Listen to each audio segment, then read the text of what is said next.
Alors, bonjour, bienvenue à ce point de presse sur le regroupement familial. Donc, on aura André-Albert Morin, le député de l'Acadie, qui va prendre la parole. Et il est accompagné de membres de l'organisme Québec réunifié. Donc, on aura Marie-Gervaise Pilon, qui est coordonnatrice de campagne, et Jean-Sébastien Gervais, qui est responsable des opérations, qui vont prendre la parole par la suite. S'en suivra d'une période de questions. Alors, bonjour. Ce matin, je vais vous parler du regroupement familial, mais surtout de l'entêtement idéologique de la CAQ qui empire la situation. Pour le regroupement familial au Québec, les délais, c'est 39 mois. Ailleurs au Canada, on parle d'environ 15 mois. 39 mois pour réunir une famille, c'est inhumain. Présentement, avec le gouvernement de la CAQ, il admet 10 600 dossiers. C'est le seuil que le gouvernement envoie à Ottawa. Pourtant, plusieurs ont déjà un certificat sélectionné par le Québec et ils attendent la résidence permanente. Mais à cause des seuils de la CAQ présentement, les délais s'allongent. Il y a présentement 42 000 dossiers en attente. Mais vous suivez probablement la commission avec la planification de l'immigration et là, vous avez des propositions que le gouvernement a faites. Scénario A, on voudrait descendre ça à 5 800 pour le regroupement familial. Alors là, dans plus de 39 mois, là, les délais explosent. Le scénario B, c'est 8 100. Le scénario C, 10 400. Mais dans tous les cas, les délais vont allonger. 39 mois avec un seuil de 10 600. Imaginez ce qui va arriver si le scénario A est retenu avec 5 800. Le délai va passer à 78 mois. Ça va littéralement exploser. Plus de 6 ans. C'est cruel pour des familles, et ça, je tiens à le dénoncer. Avec son obsession des seuils, contrairement à ce qu'il affirme, le ministre Roberge ne fait plus du Québec une terre d'accueil pour le regroupement familial. Il n'y a aucune raison que les délais soient aussi longs. C'est une véritable injustice que je dénonce et je cède maintenant la parole à Mme Marie-Gervaise Pilon. Merci. Merci, M. Morin. Il y a bientôt 2 ans, j'étais ici, à ce micro, pas exactement celui-ci, mais sur le même étage, en compagnie de mes amis Sacha et Antoine, pour dénoncer les délais du regroupement familial, qui étaient à l'époque à 41 mois. C'était 41 mois d'attente pour la résidence permanente de mon mari, William, qui attendait patiemment au Royaume-Uni. Depuis, Antoine a terminé son parcours et Sacha, un brillant médecin spécialiste, a quitté le Québec. Il ne voulait pas vivre 3 ans sans sa femme. Qui pourrait donc accepter cela? Certainement pas Normand, qui a été emporté par un infarctus avant que sa conjointe Marlénie ne puisse le rejoindre. Certainement pas Pierre, qui maintient la sécurité de nos aéroports pendant que ses enfants grandissent loin de lui. Certainement pas Jade, qui a épousé l'homme de sa vie la semaine dernière et qui devra attendre plus que 3 ans, et peut-être bien plus, avant de pouvoir faire vie commune avec son mari. Et certainement pas Dave, qui est lui aussi pris dans cet engrenage depuis 2023, ou Kim, qui ne voit son mari que 3 semaines par année.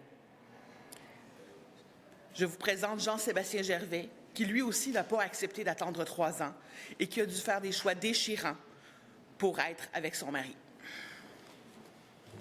Merci, Marie. En 2020, lorsque j'ai rencontré Paolo, je ne m'attendais pas à devoir étaler ma vie au grand jour aux médias, comme je le fais présentement aujourd'hui.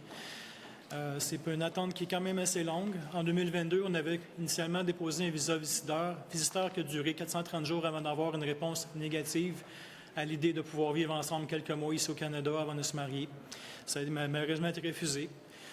On a attendu 9 mois pour avoir le fameux certificat de mariage par le directeur de l'État civil au Québec. Donc, ça rajoute déjà au délai de 3 ans de traitement. Et étant donné que le visa visiteur était déjà long, l'attente était déjà assez longue avant de pouvoir se rencontrer, en 2023, j'ai pris la décision, en changeant de travail, donc baisse de salaire aussi, d'aller vivre aux Philippines et attendre avec mon conjoint d'avoir la résidence permanente. À ce moment-là, les délais étaient de 13 mois au moment du dépôt de notre demande. 25 mois plus tard, malheureusement, c'est toujours pas réglé. Malgré que toutes les étapes soient complétées depuis novembre 2024, donc ça fait exactement 1 an, que tout est complété, on est dans une zone grise, dans un flou administratif, il n'y a rien qui se passe. Et pire, on nous demande de refaire à grands frais la visite médicale pour réévaluer la santé de Paolo. Donc, vraiment, les étapes pour la réunification familiale sont longues, sont très longues à monter, très longues à démontrer, très longues à préparer.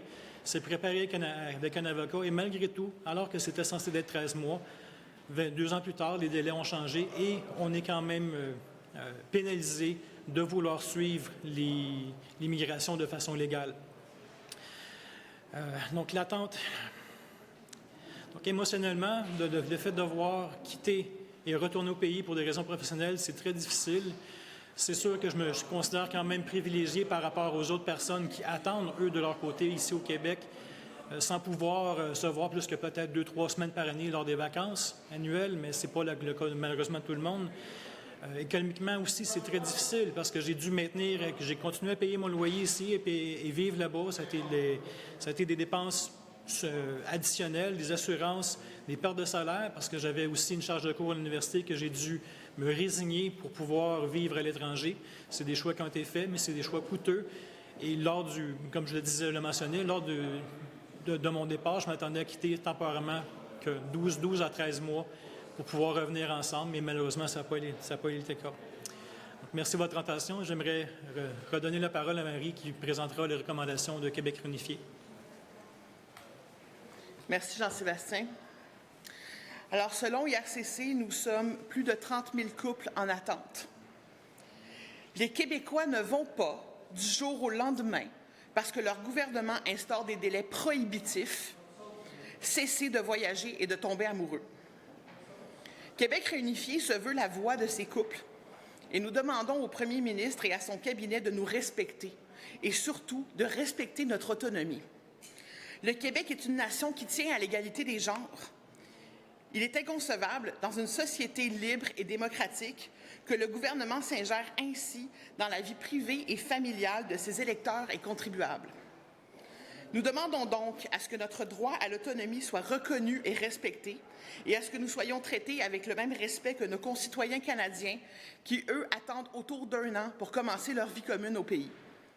Les délais à venir, qui iront jusqu'à 10 ans, dans le pire scénario, condamneront les Québécois expatriés à le rester et forceront ceux qui sont ici à quitter le Québec. Le gouvernement du Québec doit autoriser IRCC à traiter les dossiers sélectionnés par le Québec sans mise sur pause arbitraire. Le ministère de l'Immigration, de la Francisation et de l'Intégration doit reprendre les émissions de CSQ dans la catégorie du regroupement familial. Les délais sont tels qu'il est possible de mourir sans voir le dossier de son conjoint réglé. Le 27 novembre 2023, une maman gatinoise, Ibtissem Koulali, est décédée alors que son conjoint n'avait pas sa résidence permanente. Les enfants d'Ibtissem sont maintenant tributaires du processus d'immigration humanitaire pour leur papa. De tels drames ne doivent pas être facilités par la bureaucratie étatique. C'est une question de volonté politique. Les parrains du Québec ont la capacité d'accueillir leurs conjoints. Il est temps que le gouvernement fasse preuve de bonne volonté et reconnaisse que ce sont des Québécois qui ont sélectionné ces immigrants, comme Jean-Sébastien l'a fait, comme je l'ai fait. Merci infiniment pour votre temps. On va maintenant passer à la période de questions. On est dans une discussion évidemment sur les seuils d'immigration de manière un peu plus large. Demandez-vous à ce que les cas dont vous parlez soient traités séparément, je dirais, ou en tout cas de manière particulière versus tous les cas d'immigration? Ça me permet de répondre. Effectivement, dans le mémoire que nous avons déposé, nous avons demandé à ce que les cas qui ont 12 mois d'attente et un CSQ soient traités hors seuil. Ils ont déjà été sélectionnés par le Québec, ils ont déjà attendu la norme canadienne. Ils ne devraient pas compter dans les seuils d'immigration. Tous ces délais, vous avez même parlé jusqu'à 10 ans, peut-être juste comprendre d'où vient ce chiffre? Bien sûr. On a calculé, c'est un calcul que nous avons fait. Nous avons des mathématiciens dans notre équipe. Donc, en fait, on part donc de l'inventaire actuel. en assumant un rythme normal d'application. Donc, on parle d'à peu près 12 000 applications par année pour les conjoints. Et on calcule ensuite l'inventaire tel qu'il aurait lieu si on traitait seulement 5 800 demandes par année. Donc, avec 5 800, on se rend facilement jusqu'à 10 ans pour 2030, si mon souvenir est bon. Et si vous souhaitez voir la feuille de calcul, il nous fera plaisir de la partager. Bien, juste pour comprendre, encore une fois, dans tous ces délais-là, est-ce que c'est vraiment qu'une question de capacité, de nombre de places, ou il y a d'autres raisons aussi, là, administratives ou autres? Écoutez, je pense que c'est une question qui serait une excellente question à poser au ministre. En ce qui nous concerne, nous avons la capacité d'accueil pour nos conjoints. Nous avons des logements. Nous sommes en mesure de les aider à s'intégrer et à se franciser. Nous sommes responsables d'eux pendant 3 ans. Nos conjoints arrivent généralement jeunes. Ils ont passé un examen médical, parfois plusieurs fois, comme Jean-Sébastien l'expliquait. Donc, il n'y a pas vraiment de raison de limiter l'accès à nos conjoints, d'autant plus qu'en ce moment, le gouvernement du Québec n'est pas en mesure de calculer l'usage que font les conjoints des services publics, comme nous l'avons montré dans un article qui est sorti ce matin, et le rapport est disponible sur notre site Web. Merci. Très bon article, d'ailleurs. Ma question est pour M. Morin. Est-ce que vous êtes favorable au Parti libéral du Québec à la proposition que fait Québec réunifié, c'est-à-dire de faire en sorte que les demandes en matière de regroupement familial soient exclues des seuils? Est-ce que c'est ça la solution pour vous? En fait, vous savez, au Parti libéral, moi, ma position, ça a toujours été de dire le regroupement familial, c'est quelque chose qui est tellement humain qu'on devrait les traiter en priorité. C'est d'ailleurs les propositions que j'ai faites, c'est dans l'espace public, et le gouvernement devrait, le plus rapidement possible, s'assurer qu'il n'y aura pas cet arrérage de dossiers. Je l'ai publié, je l'ai dit, parce que les délais augmentent sans cesse. D'ailleurs, vous en avez la preuve ce matin. Et en plus, à cause des limites qu'impose le gouvernement de la CAQ, Ottawa est pris avec un nombre X à traiter, et il n'y a pas de raison pour qu'on ne puisse pas réunir des familles plus rapidement. Voilà. Pardon. Mes excuses. Donc, ça met fin au point de presse de ce matin. Merci. Merci. Merci beaucoup. Merci beaucoup. Merci, M. Morin.